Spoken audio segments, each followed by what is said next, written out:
Hello my सामी, कैसे हैं आप सब। होप सो अच्छे होंगे। So I am narrator Divya Rajput and you are watching obviously Divya Rajput with another video. So guys, आज के इस वीडियो में हम बात करेंगे स्टेफन लीकोक की एक स्टोरी जिसका नाम है विद द फोटोग्राफर।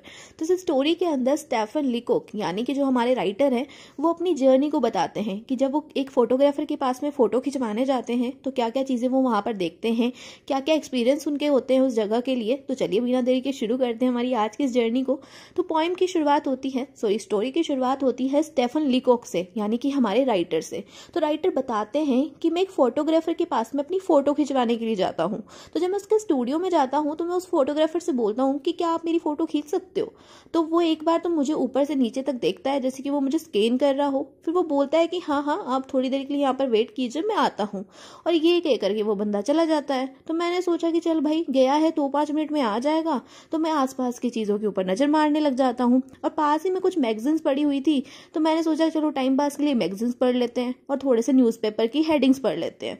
तो ऐसे मैं न्यूज़पेपर और मैगजीन पढ़ने लग जाता हूँ। तो अब लगभग मुझे 1 घंटा हो गया था उस फोटोग्राफर के स्टूडियो में बैठे हुए और उस फोटोग्राफर ने अभी मुझे दर्शन नहीं दिए थे। मतलब वापस वो नहीं आया था, 2 मिनट का कहकर गया था और अब 1 घंटा हो चुका है और अभी तक जो है वो वापस नहीं आया।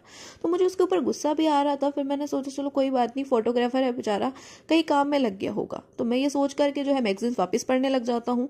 तो अब तो मैगजीन पढ़ के भी बोर हो गया था, 1-2 मैगजीन तो मैंने कंप्लीट भी कर ली थी कि तभी वो फोटोग्राफर आता है और एकदम एटीट्यूड में आकर के बोलता है कि चलिए आपकी फोटो खींच देते हैं। तो मेरे को इतना गुस्सा आता है। मैंने कहा भाई तूने मेरे को 1-2 घंटे यहाँ पर बिठा के रखा, ऊपर से मेरे को एटीट्यूड दिखा रहा है।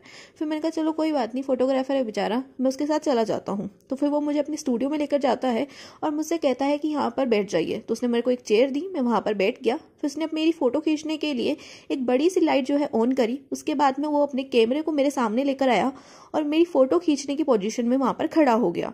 फिर वो मेरी फोटो खींचने ही वाला था कि तभी उसने वापस से कैमरे सेट कर मेरे चेहरे की तरफ देखा और मेरे को ऊपर से लेकर नीचे तक फिर से स्कैन करा और कुछ बुड़बुड़ाने लगा। तो मैंने कहा क्या बात है। तो कहता है आपका चेहरा मुझे ठीक नहीं लग रहा। तो मैंने सोचा चलो यार क्या पता ये मेरे साथ सिंपैथी दिखा रहा है, मतलब इसको लग रहा है कि मेरा चेहरा अच्छा नहीं आ रहा है इसलिए मेरी फोटो नहीं खींच रहा।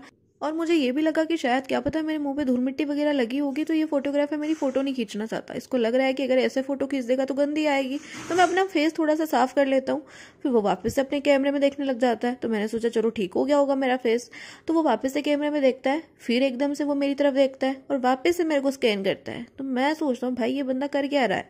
फिर मेरे को बोलता है कि अपने फेस को थोड़ा राइट कीजिए। तो मैंने कहा चलो ठीक है, मेरी गर्दन टेढ़ी आ रही होगी तो शायद ये राइट करवा रहा है। फिर वापस से वो अपने कैमरे में देखता है। तो मैंने अपनी गर्दन बिल्कुल स्ट्रेट कर ली थी, मतलब जैसे उसने बोला था राइट करने को वैसे मैंने कर ली थी। फिर वो वापस से मेरे तरफ देखता है और मेरे से बोलता है थोड़ा सा लेफ्ट कीजिए। तो मैंने कहा चलो थोड़ा सा लेफ्ट भी कर देते हैं। मैंने लेफ्ट करा तो वो वापस से जो है अपने कैमरे में देखने लग गया। फिर वो कहता है कि यार आपका फेस ना फोटो के लिए सही नहीं है। तो मेरे को गुस्सा तो आता है अंदर से। मैंने कहा यार तू मेरी फोटो खींच रहा है कि मेरे आउटर अपीयरेंस के बारे में बात कर रहा है। फिर मैं उससे कुछ कहता नहीं हूँ, लेकिन वो मेरे पास आता है, एकदम से मेरे सिर को अच्छे से पकड़ लेता है कस करके और मेरे को एकदम से ऊपर से लेकर नीचे तक देखने लग जाता है। मेरे को लगता है भाई ये कर क्या रहा है। फिर वो मेरे से बोलता है कि आपका फेस ना कुछ अच्छा नहीं लग रहा, मेरे को ये फोटो खींचने के लायक नहीं है। तो मेरे को बहुत गुस्सा आया। मैंने उनसे बोल दिया, मैंने कहा आपको मेरी फोटो खींचनी है या नहीं खींचनी। अगर आपको खींचनी है तो चुपचाप से जाकर के फोटो खींचिए और अगर नहीं खींचनी है तो मुझे बता दीजिए, मैं यहाँ से चला जाऊंगा। तो फिर वो थोड़ा सा घबरा जाता है और बोलता है नहीं नहीं सर आप बैठिए, मैं आपकी फोटो खींच देता हूँ। तो वो मेरी 1-2 फोटोज खींच देता है और मेरे से बोलता है कि ये जो फोटोज है ये आप आकर के थोड़े दिनों बाद में यहाँ पर से कलेक्ट कर लेना। तो मैं कहता हूँ ठीक है। फिर मैं अपने घर पे वापस आ जाता हूँ। लेकिन मुझे जो है फोटो कुछ अर्जेंट में चाहिए थी तो मैं सैटरडे को वापस से उसके स्टूडियो में जाता हूँ और उससे बोलता हूँ कि हाँ आपने मेरी फोटोग्राफ जो मैं खींची थी क्या वो बन गई है, मेरे को चाहिए थी।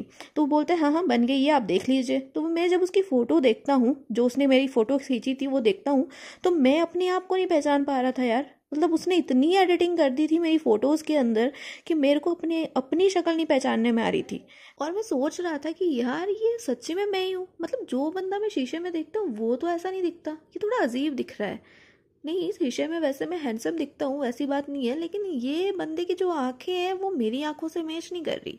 तो मुझसे बोलता है कि भाई इसकी आंखों को क्या हो गया। कहता है सर मैंने एडिटिंग करी है। मैंने कहा चल ठीक है।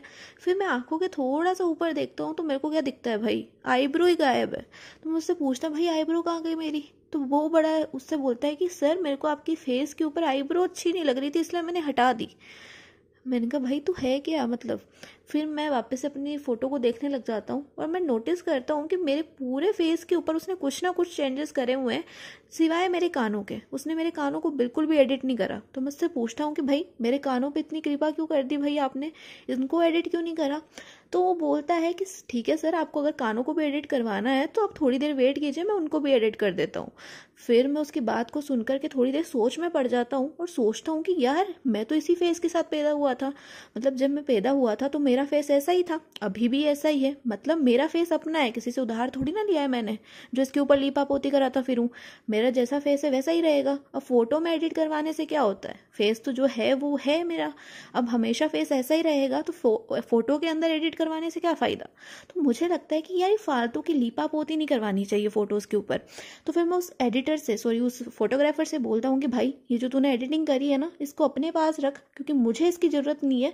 और मैं तेरे को बता दूं कि ये फोटोज मैं इसलिए खिंचवा रहा था तुझसे क्योंकि मुझे ये अपने फ्रेंड्स को देनी थी, क्योंकि मैं चाहता था कि जब मैं मर जाऊं तो मेरे मरने के बाद में जो फोटोज हैं इनके फ्रेंड्स को मिले, और वो जो फ्रेंड्स हैं मेरी फोटोज को देख करके मुझे याद रख सके।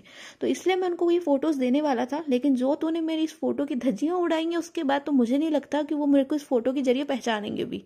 तो ये कह करके वो जो राइटर है, या फिर हम कहें स्टेफन लीकोक है, वो स्टूडियो के अंदर से निकल जाते हैं और यहाँ पर जो आपकी स्टोरी है वो कंप्लीट हो जाती है। तो इस कहानी से हमें यही सीख मिलती है कि हमेशा अपने दिल को एडिट करने की कोशिश करो। मतलब हमेशा अपने दिल को साफ सुथरा रखो, उसे क्लीन रखो।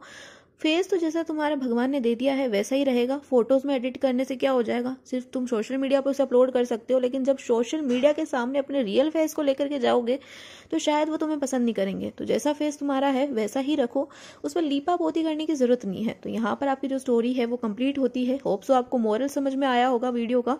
और अगर वीडियो अच्छी लगी है तो इस वीडियो को उन फ्रेंड्स के साथ शेयर करना जो कि अपने फ़ोन में फ़ोटो लेबल लेके घूमते हैं। तो चलिए मिलते हैं नेक्स्ट वीडियो में, तब तक के लिए बाय बाय, टेक केयर, जय हिंद और जय राम जी की।